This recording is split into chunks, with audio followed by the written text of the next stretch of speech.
Hey guys, Hunter here with another Raid 101 episode. In our previous videos, we've referenced champion stats a few times, even explained some of them. But I think it's about time we delve a bit more into this topic and discuss things that aren't immediately obvious. If you've played RPGs before, then the general idea should be clear enough. Stats are attributes that affect the performance of your champions. Each stat is responsible for something specific, and you can check out what it is in the champion index at any point. As you can see, it's pretty clear-cut. HP or health points is how much damage the champion can take. Attack determines the champion's attack power, meaning the damage of most skills. Defense mitigates incoming damage. Speed determines how quickly their turn meter fills. Check out our turn meter video to get the details of that. Critical rate determines the chances of the champion's attacks landing as critical hits. Critical damage goes hand in hand with the previous stat and increases the damage a skill does if it lands as a critical hit, just like it says on the tin. Debuff resistance and debuff accuracy are special, and we'll dedicate a whole video to them soon. But for now, all you need to know is that they allow your champions to successfully apply or resist debuffs. Some of these stats serve multiple functions. For example, defense or speed can also impact the damage of some skills. But in general, that's the purpose of each stat. If you strip away all bonuses and look at a champion without any equipment, you'll see their base stats. Base stats are what the champion has by default. They increase with level, rank, and ascension, so making sure you upgrade a champion in every facet is key to helping them reach their full potential. But the base stats are just that, the base. There are many ways to boost them far beyond this baseline. At the moment, the main way of boosting a champion's base stats are artifacts, Great Hall upgrades, arena tier, bonuses, and masteries. Artifacts and accessories will also get their own dedicated videos, but the summary is pretty basic. Each individual artifact increases a variety of stats on its own, while equipping full sets brings special bonuses. The Great Hall allows you to upgrade specific stats across every champion in an affinity by spending your arena medals. And then you have the arena itself. Maintaining your place in each arena tier brings global bonuses to the HP, attack, and defense stats of all your champions, and it applies across all game modes. These bonuses get pretty big as you progress through the tiers, so the arena is always worth investing in. Finally, some masteries also provide a direct boost to your champion's stats. There are a multitude of ways to improve on your champion's base stats, and they all stack and make a difference. Make sure you maximize each of these avenues of improvement to have the best shot at success. Now we've covered the absolute basics, let's dive a little deeper into how a few of these stats actually take effect when battles take place. Namely, how attack connects to damage a skill might do, how your defense affects that damage, and how your HP isn't really your HP. Sounds exciting? Good. Let's start. To begin, you have to know that each skill has its own multiplier that decides the output of that skill. Usually, this decides the damage output, but other skills also have multipliers. For example, a healing skill also has a multiplier that decides how much the skill heals by. These multipliers can depend on various stats, like your champion's max HP, their current HP, their defense stat, and more. But the damage of most skill depends on a champion's attack stat. For the most common multipliers, they're always shown under their skill descriptions. The general idea is like this.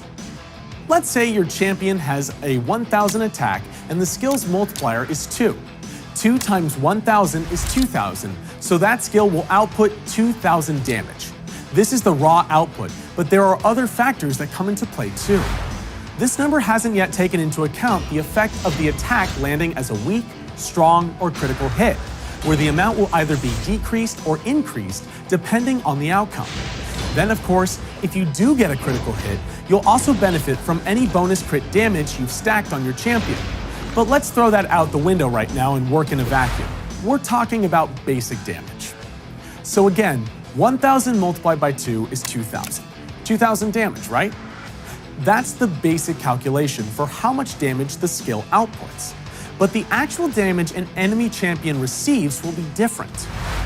Now, there are some buffs that reduce the damage a champion takes, and there are unique skill mechanics or special situations that might also affect it.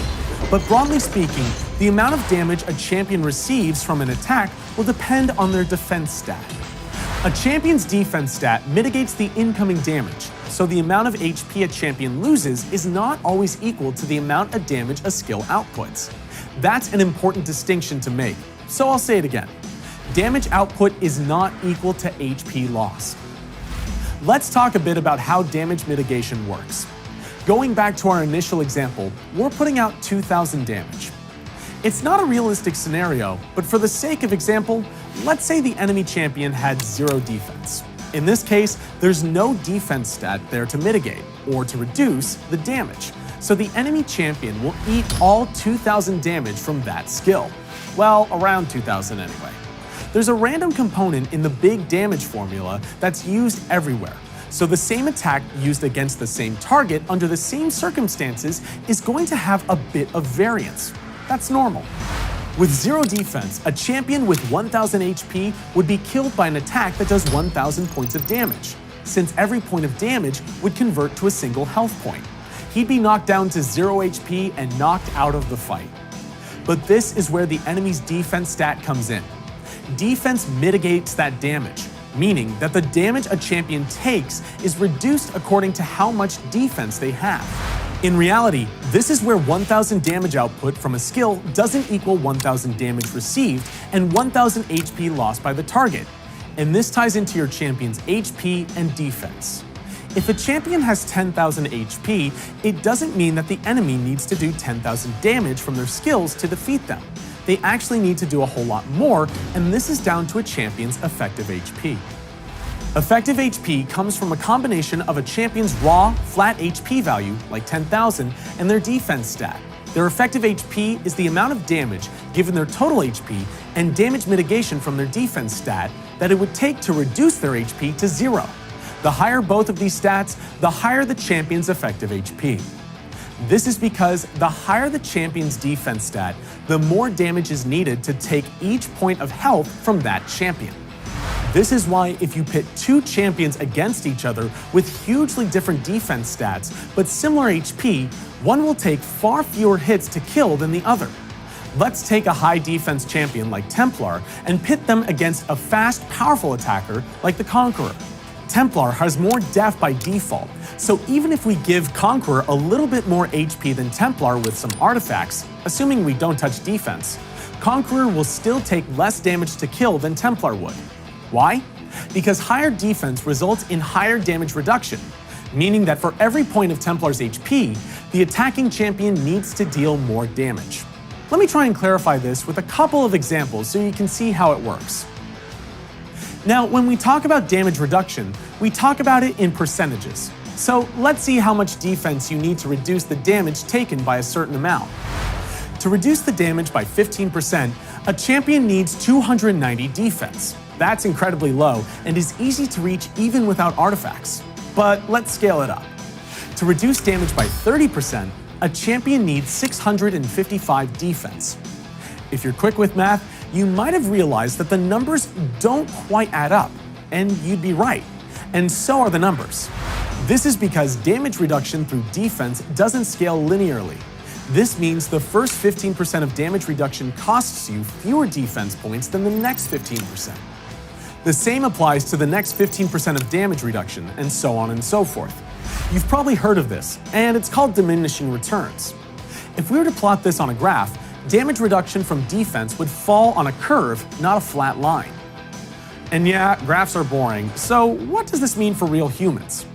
Basically, after a certain point, there's no need to invest in defense as the increase in damage reduction would be so little. Then it's best to start investing in other stats as well. You'll need to do some testing to find out where that point is. It's all about striking a balance. Adding to these basic mechanics, there's also a property some skills have called ignore death, or ignore defense. Like the name suggests, it ignores a portion of the target's defense and boosts the damage you do. It works in a very simple way, but is an incredibly powerful property. If you have a skill that ignores 50% of the target's defense, it effectively reduces that target's current defense by 50% at the moment of the attack. If we take the same situation as above when it comes to the damage calculation, the skill will act as if those champions only had 50% of their defense. In this case, 145 defense instead of 290, or 328 instead of 655. Because damage reduction isn't linear, it won't increase damage by 50%, but it's still a huge difference in damage. Keep an eye out for champions that completely ignore defense and see how much of a difference it makes. There's a reason those skills are so rare. The mechanics of debuff accuracy and debuff resistance are another point of confusion that we've noticed. Just like the effect of defense has on battles, accuracy and resistance also have a huge impact on how battles play out. So much so, in fact, that we feel that relationship deserves its own video where we'll cover everything connected to buffs, debuffs, accuracy, and resistance. For now, we'll just lay out the basics. As their name suggests, debuff accuracy helps your champions land debuffs, while debuff resistance helps them resist debuffs that enemies try to apply to them. Both these stats are flat values, not percentages, and don't max out at 100. And in general, it's not the value of your accuracy that decides whether a debuff will be applied or not. It's the difference between the attacker's accuracy and the enemy's resistance. It goes without saying, but the higher that difference is, the more the odds are skewed in your favor or that of the enemy. And there's one golden rule. If your debuffs aren't landing, build more accuracy. Keep an eye out for our resistance and accuracy video for a geek out and breakdown of the mechanics. We'll try to get that up as soon as possible. Found this episode useful? Hit like and subscribe. We'll be delving into many other features with the same thoroughness and love for detail. Take care, guys. See you soon.